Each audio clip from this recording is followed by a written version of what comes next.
Before the Philippines and Malaysia became the nation-states as we know them today, people from these lands that eventually became these two nations have crossed the seas since time immemorial, bringing with them whatever they could fit in their boats. Fragments of their culture, their beliefs, and bloodlines.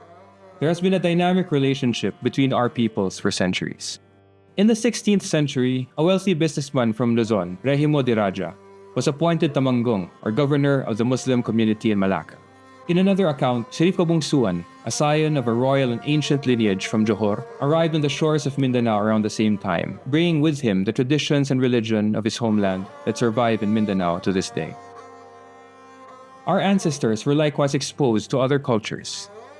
In the midst of trade, the Chinese, Indians, and Arabs left indelible features of their society. Other people of more distant provenance that sought to subjugate likewise left enduring imprints. The connections that we share traverse traditions, borders, and time.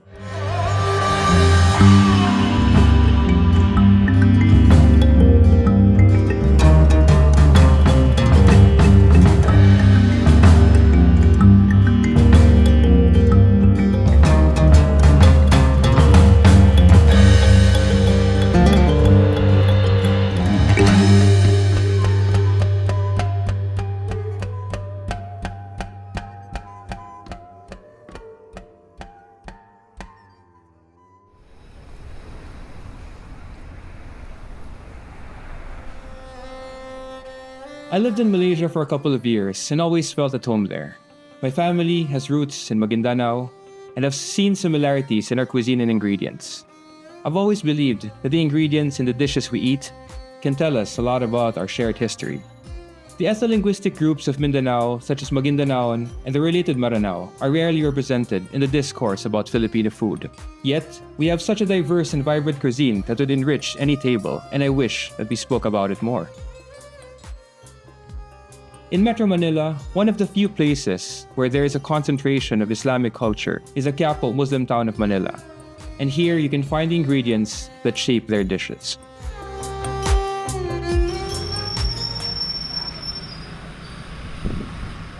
We're in Muslim town in 𝗖𝗿cie in Manila. They have a bazaar of sorts here. It's still under construction, but there are already stalls set up. They sell food stuff from Muslim Mindanao, especially in Lanao, and from other places as well, like Malaysia. Let's take a look around.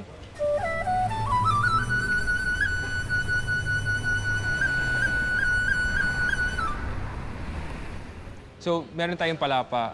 It's a condiment na galing sa Lanao area. So, itong palapa na to, marami siyang ingredients. So, isa sa mga ingredients yung sakurab. Sakurab is a kind of onion. So, parang kamag-anak siya ng spring onion.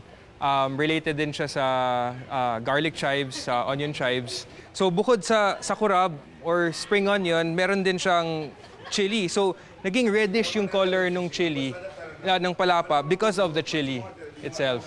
Right? So meron din siya ibang seasonings. I'm sure they have their own secret blend dun sa palapa nila.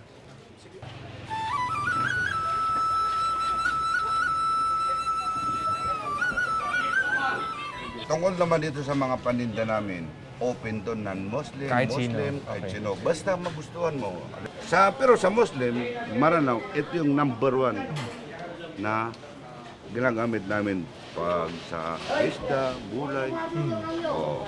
Ito naman, kaya naman siya nagiging brown. Kasi ang ginagamit namin, yung siling, yung sili, yung mapulang pulang sili. Kaya siya nagiging ganitong itsura. Oh. Yung hindi kagaya doon sa aming probinsya na yung mga tinatawag namin palapa ay kulay puti.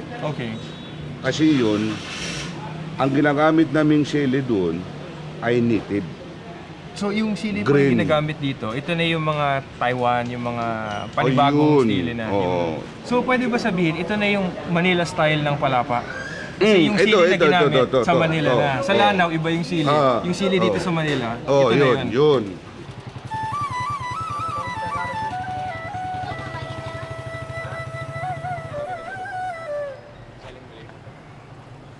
Mga tablig, mahilig din sa ganyan. Saan po galing to? Yung mga... Malaysia at saka Indonesia. Sa Malaysia po and sa Indonesia. Jakarta. Sa Jakarta rin. Okay.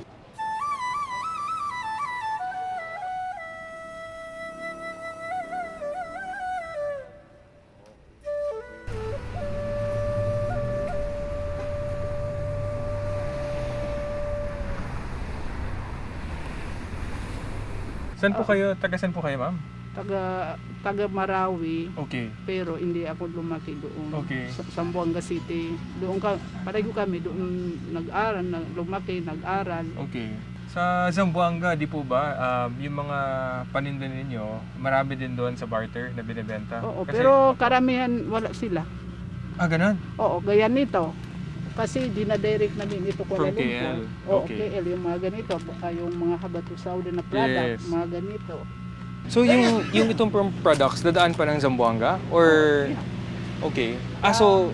From Sandakan, then cargo to Zamboanga. Diretso na. Diretso na. Yeah. Kasi ito, yung amin, originally from Malaysia. Yes. Although mayroon production ito sa Philippines, pero iba talaga ang lasa. Hindi makuha-kuha ang lasa na Iba, galing no? Malaysia. Oo. Ito ang palaman ng Malaysia. Ito. Yan. Oh, kaya. Oo, cherry kaya. Yan ang Yeah. kumbaga sa atin parang peanut butter. Sa kanila, yun ang national, national Spread. spread Pang nila. merienda. Pang merienda, yan talaga. Ito. Ang Curry dami powder. Nila, mga curry powder. Ang dami namin curry powder. Yan. Okay. O yan. Ito, mga goring. Although magi ka lang, halal ito. from Yes, Malaysia. chili sauce, no? Oo. Pinakamabinta sa amin para sa mga ano yung ganito. Parang linuluto nila side dish ng mga Malaysian. Kropok. Mm-mm. So, kung dito sa Philippines, meron po tayong kropek. Sila, kropok. Oo, korupok. Oo. Yan, iba-iba ang flavor doon. Yeah. Doon. Mm-mm.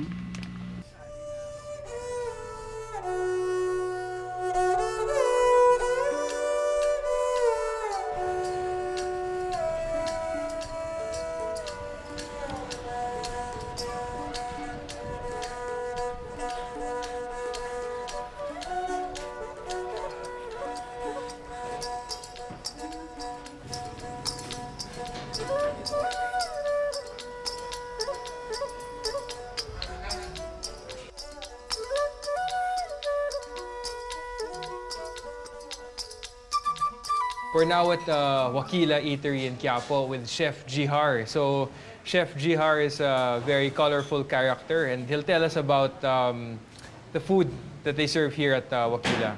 So, Chef, what do we have here ngayon? Ngayon, meron tayong beef randang. Okay. Ito, pagka sa Malaysia, ito ang tawag sa kanya, daging randang.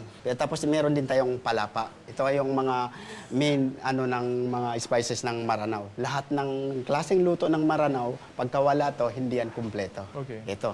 Tapos ito naman ang manok Piaparan. Manok Piaparan na yung chicken with coconut, shredded coconut at saka gata. At ito naman yung badak natin na medyo popular din to sa Malaysia na badak na masak na kalapa. Yes. Actually, ako po I'm belonging sa Yakan tribes Okay. from Basilan. Sa tuburan and lamitan sa tuburan ako na pinanganak. Paano kayo umabot sa Malaysia? From Lamitan to Malaysia? Actually, noon mga taon na yon, noong 1998. So, from Zamboanga, pupunta kami ng Bonggao, Tawi-Tawi. From Yes. Bonggao, Tawi-Tawi to Malaysia. Lahat na ng Malaysia na available doon sa restaurant namin, natutunan ko na po yung paano siyang lulutuin.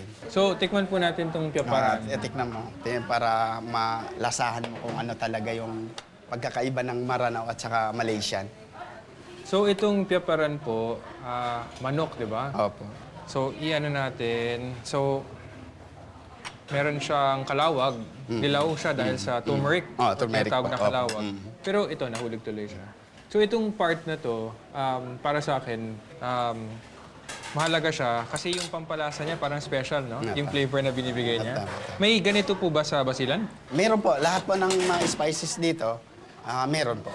Meron po. Kasi usually, itong mga spices namin dito, kahit na nandito tayo sa Metro Manila, galing yan sa Mindanao.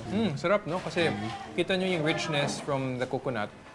Tapos yung fragrance na kino-contribute ng kume.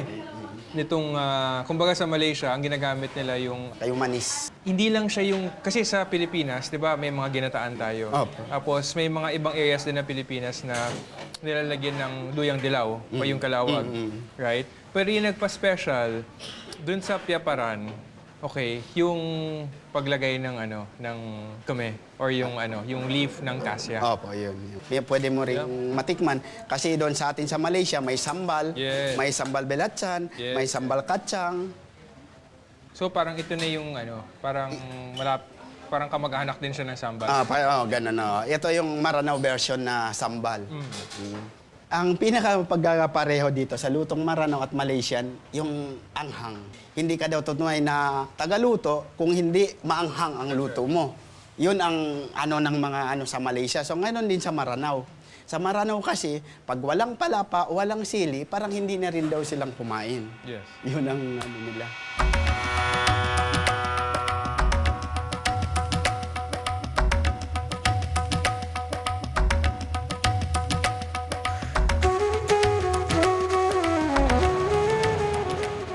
Strangely enough, it's not easy to find Malaysian restaurants in Manila. So, we are going as close to the source as possible. The Embassy of Malaysia was gracious enough to let us visit their residence and have a chat with their chef, Ammar. One of his responsibilities is to introduce guests and dignitaries to Malaysian food and flavors, something he takes pride in. Have you been in Malaysia? Yeah. Malaysia, I lived there for a couple of years in Johor. Yeah. I see. Where in Malaysia are you from? I'm from Selangor. Oh, great. Here's our kitchen. Okay.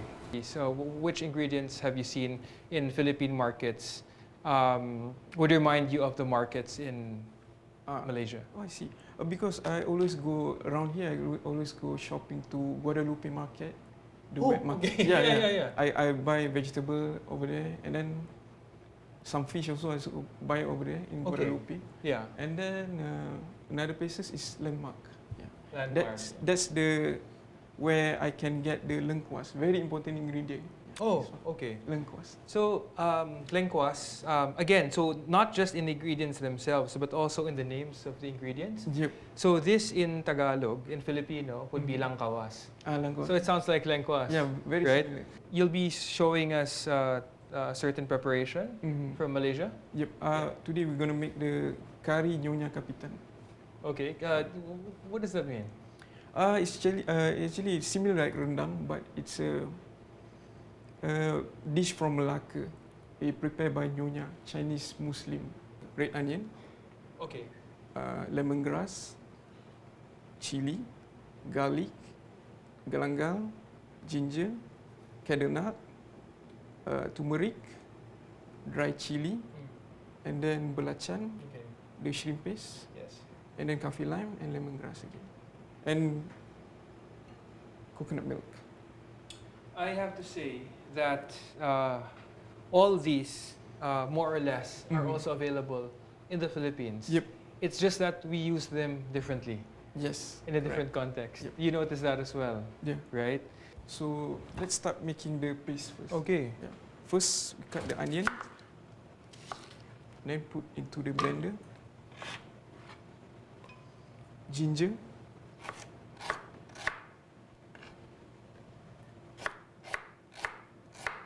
lemongrass,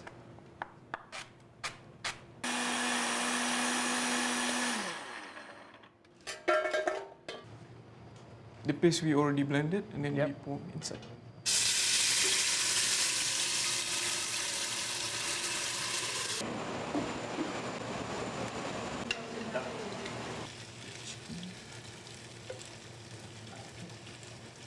Calamansi or limao kasturi. Yep. What does it contribute to the? It's bring flavor to the curry Okay. for the sourness. Yes. Yep.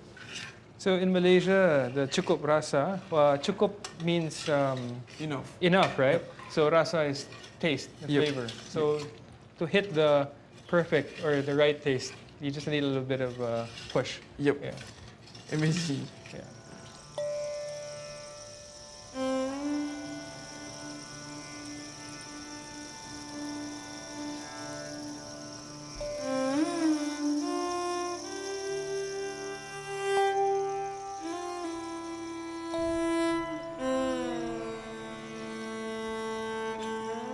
One of the first things you asked us when you arrived was, have you eaten? Mhm. So is this something that you say a lot in Malaysia? Yeah. I always, when I see people, have you eaten before? Have Yeah. you eaten? Yeah. We're always concerned about, when people see us, right? But we haven't met. That was the first time we met. Yeah, because I'm a chef, and then also I need to ask people because I don't like people hungry. Well, thank you. That's also part of Malaysian culture, isn't it? It's true. Likewise, I don't know if anyone's ever asked you that question, but it's the same thing here. So when we have guests, even if we don't know them, the first thing we'll ask is, have you eaten? Or while we're eating and then somebody passes by, right? You'll say, tara kain, meaning, Jom, makan. This one is like very comfort food lah. Every day we eating this one. Okay, so Yeah. it doesn't have to be a special occasion. Not really. Before, yes, but now every day people can cook this because it's easy recipe. Yeah. We'll try. Yeah.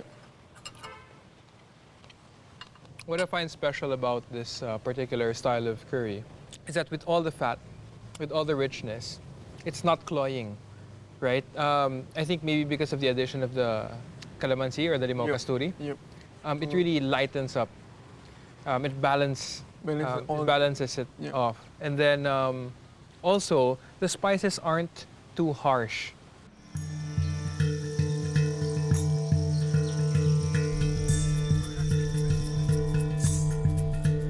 I've learned so much walking around Quiapo, visiting the market, spending time with a chef who prepares Maranao food, looking into Malaysian food and culture with a Malaysian chef.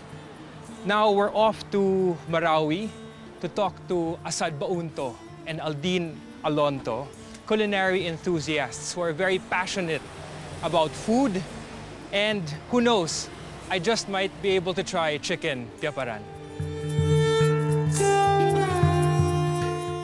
I've already learned so much today, but to know more, I need to go to the source. We're heading to Marawi to meet Assad and Aldean, scholars and culinary enthusiasts who will help us navigate this cuisine even further.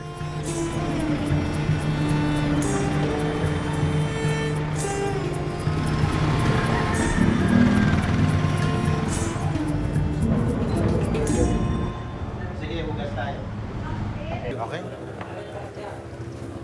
Lahat ng mga kainan, whether sa bahay o sa mga restaurant, meron silang itong maliit na palanggana kasi hindi sa amin uso yung nagkukutsara, no? Sige. So it's very, I would say, Southeast Asian yung nagkakamay. Yeah. Even Indian, no? So yun ang ating shared history with ibang countries. Yeah. So ito is pisawawan bungkaong. Bungkaong is yung karpa yan. Right. Dati maraming karpa dito pero ngayon kinukuha na lang sa labas, no. Native yan sa Ranao, no, sa Lanao Lake. Mahilig ang mga Maranao ng ulo ng isda, no. If you notice din, same to, no, kasi may pisawan is soupy na So coconut based at saka turmeric with all the spices, no, yung Sawaw, parang sabaw. Sabaw, Yeah. sawaw. Yeah, so pakikita mo, mayroon na ditong budi, yung eggs niya, no? Yeah. So yan yung pangalawang favorite ng mga Maranao, no?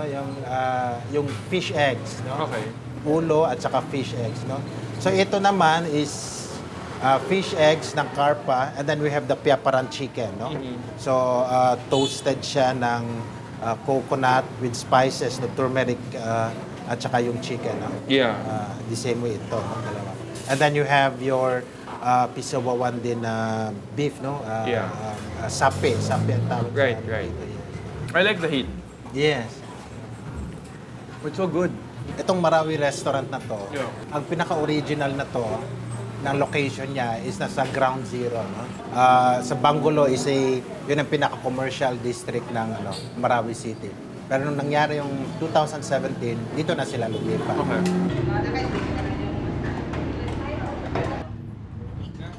Ipapakilala ko ngayon yung kaibigan natin si Aldean, no? Aldean Alonto, no? Historian siya ng Mindanao State University, pero mahilig din niya ng pagkain. Ha? Okay. Marantao. Before meeting Aldean, Assad and I took a quick detour at the market to check out some local delicacies and ingredients that are unique to Maranao cuisine. The indigenization of global food plays a huge role in our cuisine and is still happening today. Just take this example of a Pakistani-inspired roti. May chicken curry. Pero sino nagdala nito? Bakit may roti dito sa area na to? Kasi yung mga Pakistan punta dito, nagturo kung paano gumawa ng mga pagkain ng katulad ng pagkain nila. Tapos nilagyan ng Maranao ng konting twist. Oh, okay. Nilagyan ng chicken curry sa loob. Sige. Kaya yun. Sige, Boss, try tikman natin isa. Wow. Roti. Lagyan mo ng sauce para Okay na ako Okay na yung lasa. play. Sarap. Kahit walang sauce. kahit walang sauce. Pwede na. Curry with, I think may cabbage, no? Yeah. Very creamy. Nilagyan kasi ng manok yan. Pinagtanong. Dik-dik. Cabbage sour. May hint lang, hint. Sarap. Malamat.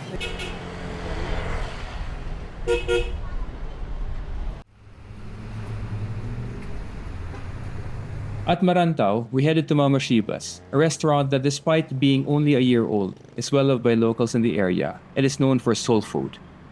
Food which only a mother can cook. Assalamualaikum. Assalamualaikum. Assalamualaikum. Last time I was in the kitchen was with Chef Ammar, so I'm excited to see the differences between his curry and this one.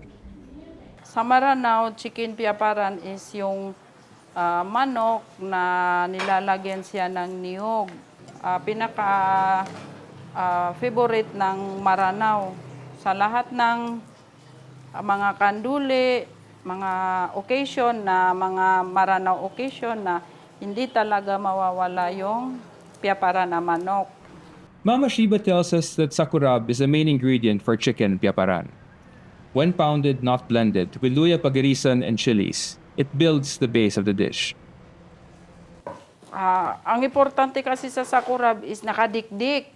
Kasi once na hindi siya nadikdik ka, ginamitan mo siya ng blender, hindi lalabas yung katas niya, yung tubig niya. Ayun talaga ang pinakaano doon. While her staff pounds the sakurab and other key ingredients, Mama Shiba toasts some grated coconut, a crucial ingredient in piaparan.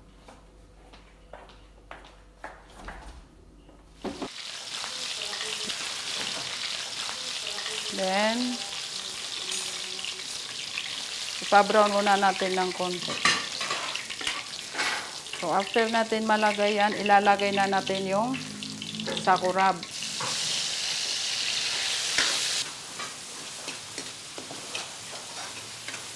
Pag lumabas yung amoy niya, ibig sabihin, lumabas na yung katas niya. Lalagay na natin yung sibuyas.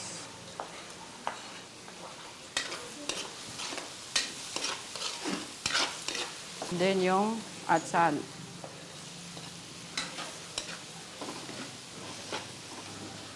Sili.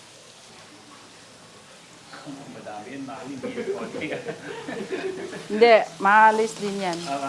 Hindi kasi yan maanghang eh. Kasi lalagyan natin yan ng sabaw, maalis yan. Yan, paanuin muna natin. So maglalagay tayo ng turmeric. Kalawag sa Maranao.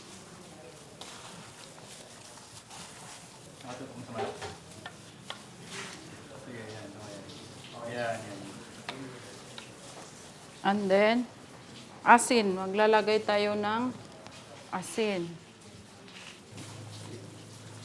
Ilalagay na natin yung naluto natin na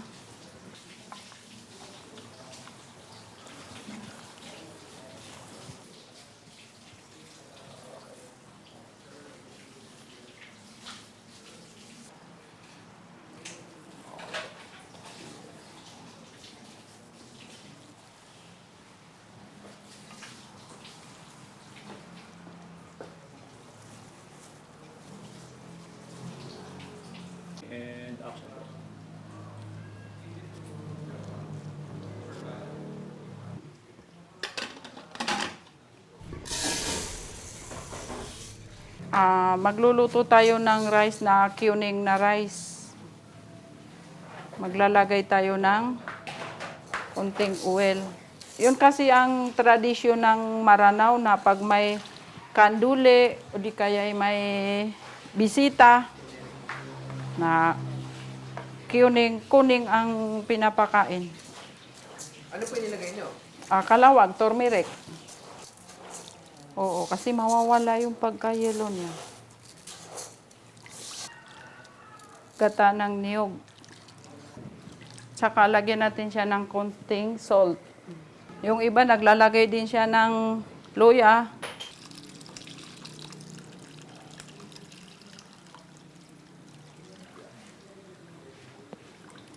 Ang sukat ko, kung gaano kalaki yung kanin, lalagyan natin siya ng pandan. Para yung aroma ng pandan na pumasok sa rice. The kitchen is tight, but she allows us to watch on curiously as she prepares another local favorite, aruan, a local snakehead fish.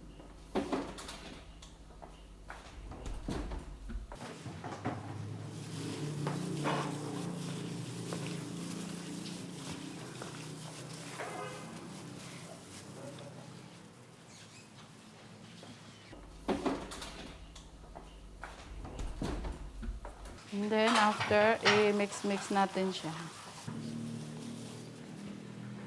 Yan.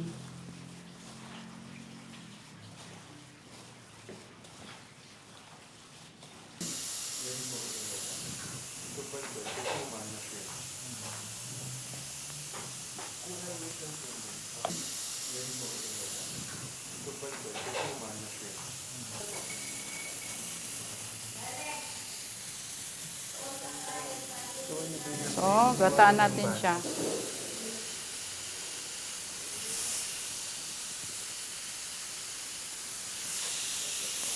Pakuluin lang saglit.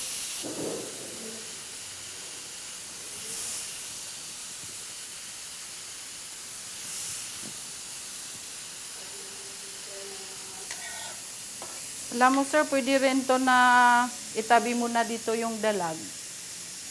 Halimbawa, magluluto ka ng dalag, ginataan dalag. Na dito na sa side dito. Hatiin mo na lang siya. Okay. Pwede dalag dito, pwede ito sa kabila. So bali pag serve mo, may isang buo. Hindi, pagluto ba? Yeah, okay. Oo. Tapos yung mga ganon, yung mga nakahiwa na, pwede dito rin Sa sila. gilid. Oo. Okay. Hati sa kaldero, dito yung kemas, dito yung buo na dalag. Wow. Mm. So para Pwede yung yun. ulo, ma-enjoy mo rin. Oo, Tapos ma-enjoy yun. mo yung ano. Ano ba Actually, tawag doon? ganon. Ito kemas sa aruan. Actually, ganon yung pagluluto ng mga lulot-lola natin, no? Nahati sila. Dito yung kemas na, dito yung dalag niya. Ano yung imamarinate mo dito? Pwede akong... Oh, sa kurab. Oh, ako na sa... Oh, yan, sa kurab. Okay, maghugas ako ng kamay. Kalawag, pakalawag ka no dyan. Ito, lahat lahat o yung yan. ulo lang? Lahat. Lahat. Kung minsan, kakasya ba dyan? Pagkasyahin. Pagkasya. Parang yung tiyan natin. Dagdagan na lang pagkakasyahin natin siya ng pagkain. gata. Dami Hindi, pa? malaki yung ako. Yan, pwede na. Para hindi mapait masyado. Unahin mo to para dumikit. And then, Ganyan? sige. Okay, Lagyan mo next. salt. Salt. Mag-add na lang tayo mamaya. Okay. And then palapa. And then, palapa. This one. Bigyan niyo siya ng ganyan, oh. Gano'ng karami to? Dito. Yan. So similar lang yung timpla. Oh, similar. Kasi same taste lang sila eh. Pero mas masarap na. Pwede rin hiwalay, pwede rin na Yeah. Pero siguro better kasi yung katas ng... aruan. Yeah. Mahalo dito. Mm. Ganito karami? Oh, sige. Kaya marami din. Okay na yan? Okay na yan. Okay na yan. Sige, mikos-mikos mo. Tapos Yan. ito, Oh, lagyan mo dyan. Ikaw nang bahala, anong gusto mo. Okay na yan. Oo, Tama okay na na yan.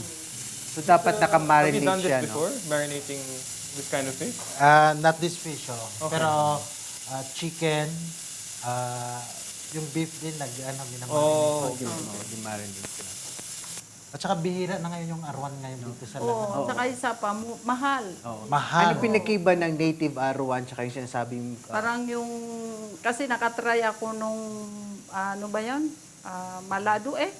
Ano Sa sinabi mo? ibang area. Mulabi. Mulabi. Oo, sa mula. Wala siyang Lasa. Oh. Wala siyang lasa. Okay na, ilagay na natin dito. Ikaw, Sir Andy, nakatikim ka naman ng aruan? Oo naman. Saan lang kina Sharif at kaya sa... Pero alam mo, mas masarap ito pag medyo tumagal yung marinate, di ba? Oo. Of course. Yeah, oo. Kasi pag usually ang aruan is pag Friday, Okay. luluto yung mga, well, my mom would cook on Friday kasi Friday is parang Sunday for the Christians, di ba? So Friday is a special day for the Yeah. Muslim. Yeah. Pag Friday prayer, yung Friday prayer. So usually family gathering, yun, nagluluto sila ng ganito at least once a week. Oh. Totoo yun. So ganito, parang sa isang dish, dalawa na yung naluto nyo. Ginisa ko muna lahat ng ingredients. Yeah. Yung sakurab, yung lahat-lahat. Then, saka ko siya nilagay para i-marinate. So yung fat niya po, yung fat na galing sa chicken, tapos yung coconut. Oh, naghalo siya. Naghalo So, na. nagkamantika siya. Nagmantika, tapos yung color din, naghalo na rin. So yung mga lasa niya, naghalo-halo na. Siguro luto na to, no? Malambot na. malambot na. Lambot. Yan. Sige, what does Go it ahead. taste like? Ako muna? Ikaw na, go ahead, ikaw na.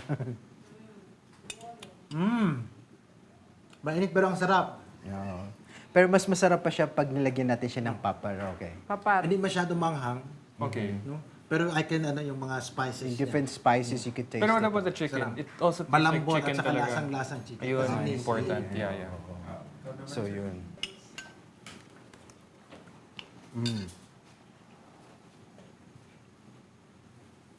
Tanggalin natin.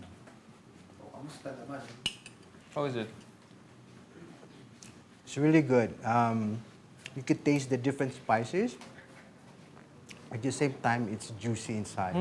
Okay. So, yung oil yata niya, it really preserve yung pagka-native ng chicken. I see why there's a difference between yung native chicken talaga mas malasa siya when it comes to yan.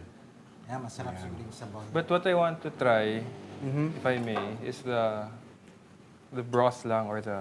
Oh, yeah, it's sabaw, yeah. Lalo na pag may kanin. Yeah. Gumuhit. Hindi siya maalat. Spicy ba siya? Is it It's very savory. Yan. Sorry, pangalawa ko na itong kumain. Pakuluin natin. Oh, mabilis lang maluto yung Thank you. bilis niya? Oh. Maglagay ako dito ng konting garlic para sa papar.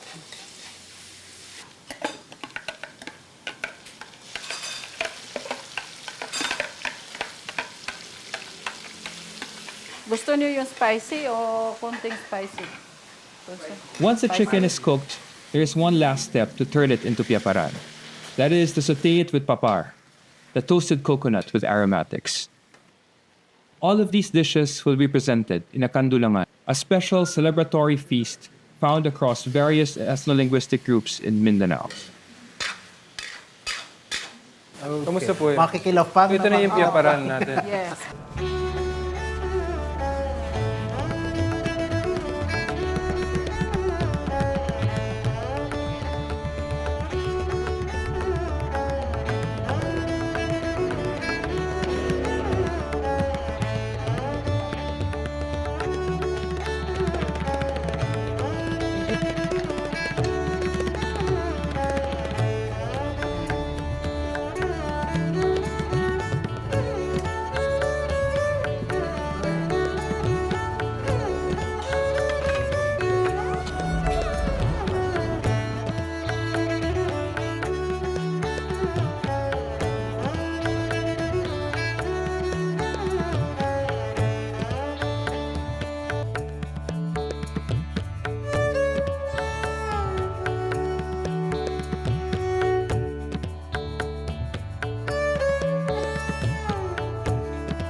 So this is what you call kandulangan, okay, which is prepared by Mama Shiba, and she was kind enough to prepare this for us.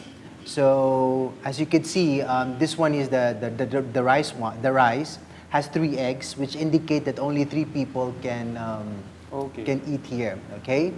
And here we have, this is piaparan na manok, Okay. then randang, pisawawan na karabaw, and then this is of course palapa with coconut. Okay. And then we have here piparan na udang. Okay. And then you have arwan. Yes. Okay. And I think this one is the special one. This one is the kimasa arwan. Okay. So kandulangan is again we usually have this when we have a special guest or a coronation of the sultan, okay, to showcase our hospitality. Or family event. Yeah. Or family event, or for Like example, what other Friday. occasions would warrant a spread like this? Okay. Birth of a child. Birth of a Okay. child, that's a common one. Wedding. Wedding, coronation, or someone graduate in the in the university. So it's a significant It is. celebration. It Yes. marks a milestone. Yeah. So if you have this, it means that event is very special. Usually, the minimum range from 3 kinds of dishes, or sometimes it can range to 7. So I'm pretty sure that antedates the Boodle fight, but it shares the same spirit. Yes. Yes, Right?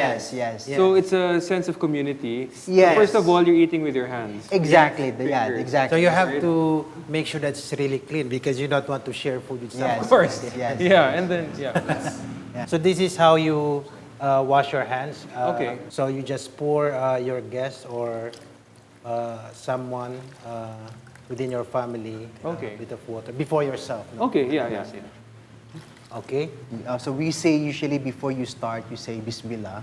Because of the Yeah. Islamic influence. Islamic, but, yeah. before. And Bismillah means Bismillah means like you asking name of God. in the name of God. the name of God, Yes. okay. Thanking for the food. yeah. Yes. Yeah. When you guys talk about Maranao traditions and culture, I sense a certain feeling of pride, right? So do you think pride figures in Maranao? how do you think it figures into the picture? Well, pride is maratabat. Maratabat, no? yeah. Maratabat is a deep sense of honor, family honor. So all this is actually really about maratabat. No? How you offer food, how you invite your guests, how you prepare food for them, even the amount of food that you Yes. But to me, the fact that you guys are conscious about these things Yeah. says a lot. Yes. Yeah, about how you value and treasure your culture. Okay, I'm gonna try the rendang, and then I tried the arwan, which I adore. Right, it's really something that I'm gonna dream about for nights to come, months to come, even. Let's try the rendang.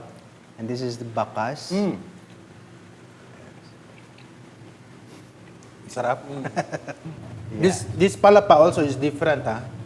Kasi this, the one that we ate before, this morning, Yeah. the palapa is just plain, the usual ingredients. Sakurab, ginger, chili, and salt.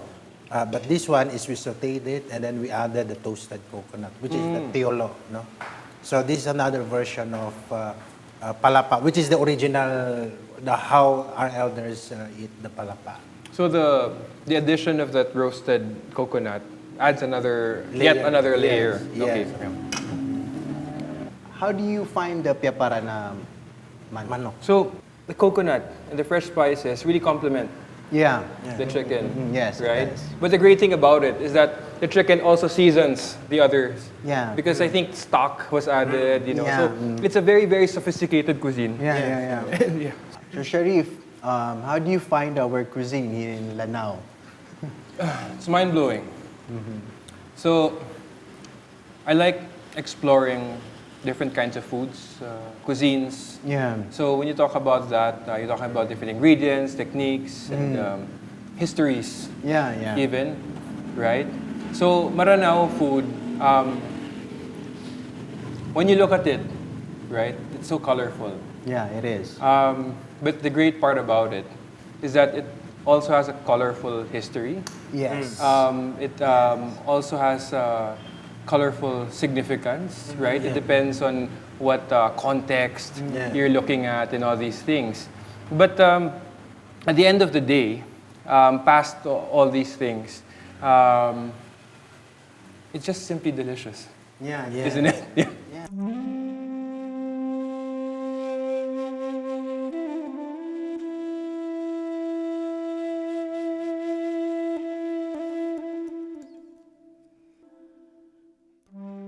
On May 23, 2017, the Maote group executed a violent siege of the city.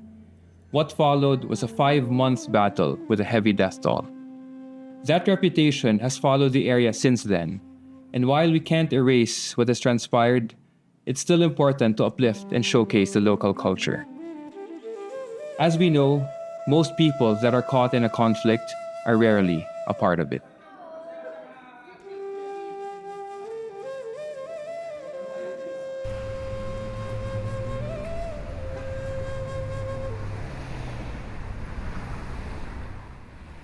Before flying back to Manila the next day, I went to see Aldean and Assad to thank them for helping me rediscover Maranao cuisine and culture. Busog. Busog. I think all of us, no? Yeah. Pagod, nakakapagod, pero dami nating nakita mga bago. Even for us, no? Oh, no, of course, definitely. Yeah, so sa lahat na pagkain, of course, you were exposed to different... Yeah. So, okay, ganito. Unang impression nga, di ba? So, there's a shell, Yes. no? There's this veneer. Pero once you crack that, everybody's warm, no? So, welcoming, hospitable, generous, ganyan. So, yung first impression, syempre, may ganyan na layer, no? Yung superficial. For whatever reason, may ganon. Yes. Pero once you get past that, then you feel nga na, oh, these people are so kind, they're so warm, they're so welcoming. So, we had a short visit sa Ground Zero. How did you feel about it? Yeah, it was a bit, depressing, morose. But on the other side of things, I feel that there's hope. Of course, we always have to look forward. Yeah. So like this thing that we're doing, we're looking into ties, we're looking into connections. I think that's a step towards that direction. And Maranaos are generally resilient talaga sila. Oh. I'm glad to hear that. Yeah, So, yeah. yeah. So,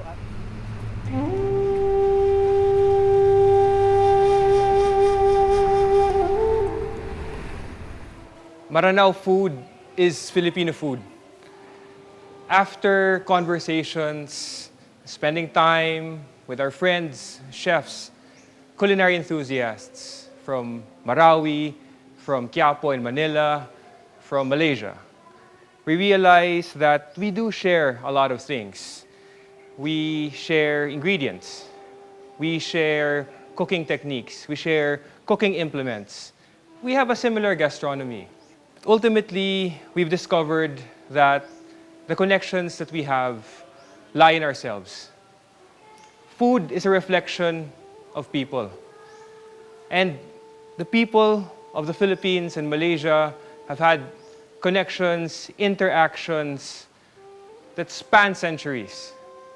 So we see then that deep inside, it's all about us, Filipinos and Malaysians.